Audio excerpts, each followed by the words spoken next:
Hello everyone, Charles Watts here, the Arsenal correspondent at Goal, joining you halfway through another week. No Arsenal matches to talk about at the moment. We're having to sit back and sit through the Champions League and Europa League at the moment. Not too shabby to watch, but be a lot nicer if Arsenal were in it. Hopefully not too far away if this season goes well, but we will have to wait and see. Europa League, that is. I don't think Arsenal are going to be getting Champions League this week. Sorry to kill the buzz straight away at the start of the video, and I'm sure lots of you will disagree with me and say there is a chance, and maybe there is, and I'm just a bit of a glass half empty kind of guy, but I think it's about keeping expectations in check. What a fantastic achievement it would be if they can get themselves in the top four, given where they've been the last couple of seasons, but small steps. That's the key at the moment, keeping feet on the ground. Anyway, let's not talk about Champions League because, let's face it, Arsenal's more important, isn't it? So let's go over a couple of things. I will talk about a little bit about the Watford game. We'll be speaking to Mikel Arteta on Friday morning, 8:15 a.m. Mikel Arteta's press conference this week on Friday. What on earth that's about, I have no idea. Going to be slap bang in the middle of the school run for me as well, so not good in that regard. But yeah, you'll be hearing from Mikel bright and early on Friday morning ahead of that game against Watford. So we'll discuss that video, looking a little bit about who starts in that game or who should start in that game. But I wanted to start on a bit of a transfer rumour doing the rounds at the moment that everyone is asking me about, leaving comments about and asking me on social media about, and that is Jovic being linked with Arsenal. Again, not for the first time. People have been asking me, could it happen? What my thoughts on it? And I mean, I've got to hold my hands up. I haven't heard any information about this whatsoever. So what I'm going to be talking about now is just opinion on this. But I struggle to see this one happening. For me, that Jovic is a very good striker. You don't spend the money that Real Madrid did to take him there for him not to be a decent player, but it's safe to say he has not hit the ground running while he's been at Real Madrid. In fact, he's barely got a look in whatsoever. Had to go back on loan last season to Germany. Now back at Real, sitting on the bench, sitting in the stands, not playing much football. And so it's understandable that he has been linked with a move away, and the rumours coming out, I'm not even sure where they came from originally, whether Arsenal were looking at a possible loan move for him with an option to buy at the end of the season. So loan move will be in January, obviously, with the option to buy at the end of the season. And just my take on it, I've said before, I think Arsenal will sign a striker in the summer. I think it'll be the main part of the transfer business they do in the summer, will be signing a striker. I don't think we'll see a summer like we've seen this summer where they go out and sign 5 or 6 players. I think it will be more a limited number coming in this summer. They're going to, and 2 or 3. And I think the main chunk of the money will probably go on a striker, because we know it's looking more and more likely that Alexander Lacazette will be going. He is out of contract. Arsenal haven't offered him a new contract. I don't think not sure he'd sign one even if they did at this stage, because he's going to be in a very strong position in the summer to demand a decent amount of money from someone on a free transfer, and who can go somewhere he's going to play more regularly than he probably will at Arsenal. So Arsenal will need to sign a striker. Aubameyang's not getting any younger either, and he'll only have a year left at the end of this season. So I do think they will get themselves a striker, and that will be where a large chunk of the summer money is going to go. But I don't feel it will be someone like Jovic. I think they will look elsewhere, and it might be a sort of striker from a little bit more outside of the box, perhaps. And when I say that, I don't mean the penalty area. I mean it'll be a striker that they've sort of identified through their scouting and analysis that maybe people won't really have thought about signing, a kind of Nuno Tavares type signing. I'm not saying cheap, because I think they will invest a decent amount of money, but I just have a feeling when it comes to the striker, it's not going to be this big name from a big club, and it's certainly not going to be someone like Jovic, who perhaps he's stagnated for a couple of years. I think it'll be more a younger, and Jovic isn't old, but a sort of younger up and coming player that they can shape and mould over the coming years, basically following the same sort of policy that they've followed when it comes to the transfers in the last couple of windows, certainly in this summer, in that sort of 21 to 23 age bracket, really up and coming, young, pacey.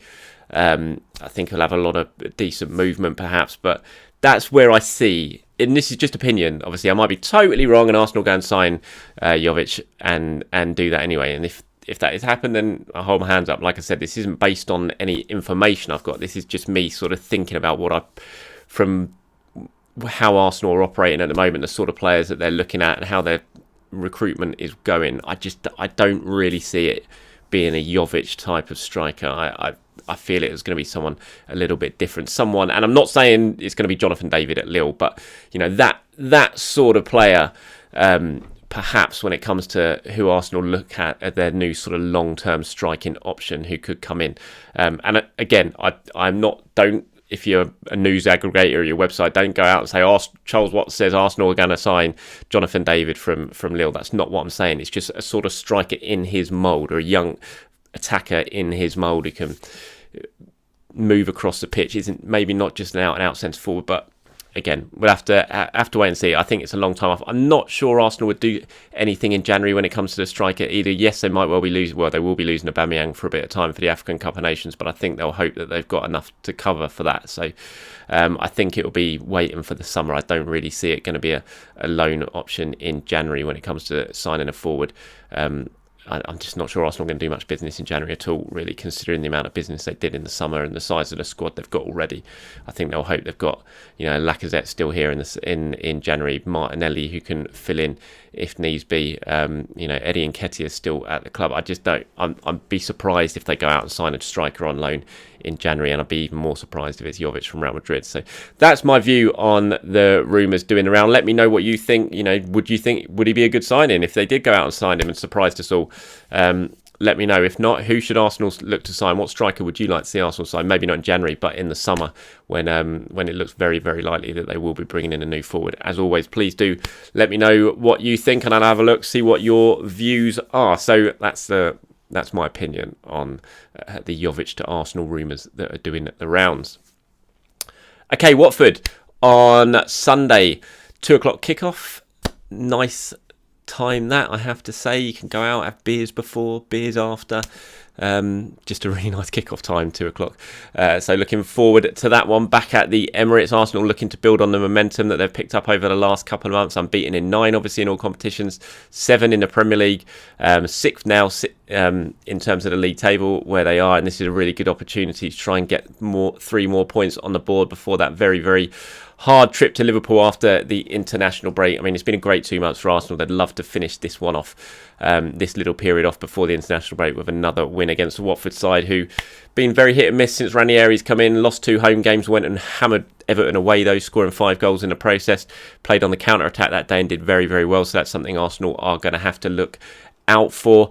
They've got pace to burn, certainly in the wide areas, Watford, so that's an area they'll have to Arsenal will have to look at. We know all about Ismail Assar. We've seen him at Arsenal in the not too distant past, playing for, it was Rennes, wasn't it, in the Europa League. He did very, very well in the home game for them, gave Arsenal a nightmare over there, didn't do it so much at the Emirates. But in terms of who starts against Watford, I think, barring any injury that we don't know about, I still think once again we're going to see the same 11 that started against Villa and started against Leicester. I just don't see any need to change it at the moment. They're winning, they're playing well, they're picking up results, they're not conceding goals, they're scoring goals at the other end. So why would you change it? Barring, like I said, any sort of injury, it's not. You don't really have to worry so much about rotation at the moment.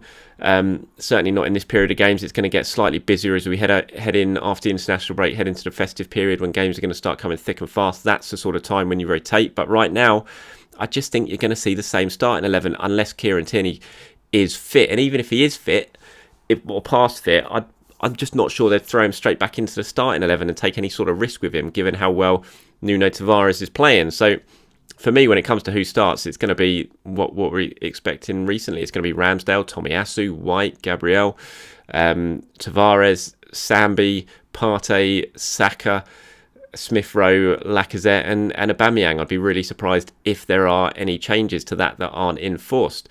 Obviously, that means, again, Martin Odegaard sitting on the bench, which he probably wouldn't have envisaged when he made that move permanent in the summer from Real Madrid. But let's face it, he hasn't been in the best of form recently, and Lacazette has come in and he's playing very, very well. So you just can't really change it. Lacazette warrants a place in the starting 11 at the moment, and Martin Odegaard doesn't. So, that's what I think. Let me know. Again, what do you think? Who should the starting 11 be against Watford? Do you agree with me that it should be unchanged, or do you think they should make a couple of Arteta should make a couple of changes and bring in a couple of new players and freshen things up a little bit? It doesn't look like Kieran Tierney is going to make it. Just judging by, certainly looked at the training pictures yesterday, it didn't seem like he was training. We're on Wednesday now, obviously, so maybe if he comes back and gets a couple of training sessions, he could. I mean, Steve Clarke, the Scotland manager, has been talking about it, and he seems to suggest Arsenal do believe there is a chance he could make it. Clarke was obviously talking about Tierney being involved in it during the international break for Scotland. They've got 2 really important games. Tierney, clearly a vital member of that squad for Steve Clarke, and he'll be desperate that Tierney is available as they try and take a big step towards qualifying for the World Cup, or at least qualifying for the playoffs for the World Cup. And this is what Steve Clarke had to say. He said, "I think Kieran will be on the plane, and if he's on the plane, he'll be fit. That's my opinion, but look, you have to respect the club, and the club are telling us he's working his way back to fitness. They hopefully could be involved this weekend against Watford, but if he only gets a few days training, then fine. We don't play until a week on Friday, so he's got time on his side. I expect that Kieran will be fit." So basically what Steve Clarke seems to be saying there, that is, even if he is not involved for Arsenal this weekend, if he is deemed fit, then Scotland are going to take him for the international break, because they've still got the game. They don't play till next Friday, so that they could get time to have more training sessions with him and get him match fit. So I'm not sure how well that will go down with Arsenal and Mikel Arteta, but from a Scotland point of view, and certainly from a Steve Clarke point of view, you can understand why he would be doing it, because these are so important, these games for Scotland, and Kieran Tierney, along with Andy Robertson, are the 2 best players in that Scotland squad. So Steve Clarke will be desperate to have him to play. So it's a little bit of I don't know if it's a little bit of jostling for position there from Steve Clarke to Arsenal publicly, saying, look, even if he doesn't play this weekend against Watford, I'm still going to have him. I'm still going to pick him, and he's going to be on my plane for the 2 games next week. But that's certainly how it appears to me reading those one. But interesting that he says, having spoken to Arsenal, that the club think there's a chance he will be involved against Watford. But like I said, I don't think, even if he is fit, even if he does have a few training sessions this week, why would you risk him from an Arsenal point of view for the Watford game, considering how well Tavares is playing? You just keep with Tavares and allow Tierney some more time to ensure he's absolutely 100% fit, because I think the biggest compliment you can pay Nuno at the moment is that Arsenal haven't missed Tierney. And God, when you go back to last season and when you think when Tierney wasn't available, what an absolute disaster it was. It was either moving Xhaka to left back, or it was playing Kolasinac when he clearly wasn't good enough, or maybe playing Ainsley Maitland-Niles, something like that. It was always such a disaster when Tierney wasn't fit, but now it's just not, because Nuno's come in and has been absolutely fantastic. I would be slightly more worried about Nuno starting at Liverpool after the international break and going up against someone like Mo Salah, because that is going to be a huge ask for a player who's not really been tested defensively yet, and who's very, very young and is prone to the odd lapse in concentration defensively. I'd feel much more confident and comfortable with Kieran Tierney at left back against Liverpool, but against Watford at home on Sunday, I'm just not sure you need to take any risks with him. I'd be perfectly happy to see Nuno starting once again. Okay, finally, ending on this video, Player of the Month. 4 Arsenal players now up for the award on Arsenal.com. It was the 4 went out yesterday. I just wanted to give my thoughts on it, my opinion on who my Player of the Month will be for October for Arsenal. The 4 nominees that you can vote for on Arsenal.com, I think you can still vote for them: Aaron Ramsdale, Gabriel, Aubameyang and Emile Smith-Rowe. 4 very worthy nominees there. I personally think I'd probably have had Ben White in there over Aubameyang, just because I think Ben White's been exceptional as well. Auba, though, has done well. I think he scored 4 goals in his last 7 games. He's scoring and he's working so hard for the team as well. So I'm not totally against Aubameyang being in that list, but I think the 2 who really sort of stand out for me there, and Emile's been great as well, but I think for me it's between Aaron Ramsdale and Gabriel. Personally, I think Aaron Ramsdale will probably end up getting the award, but my choice would be Gabriel, who I think has been absolutely superb for Arsenal since coming back to the team from his injury.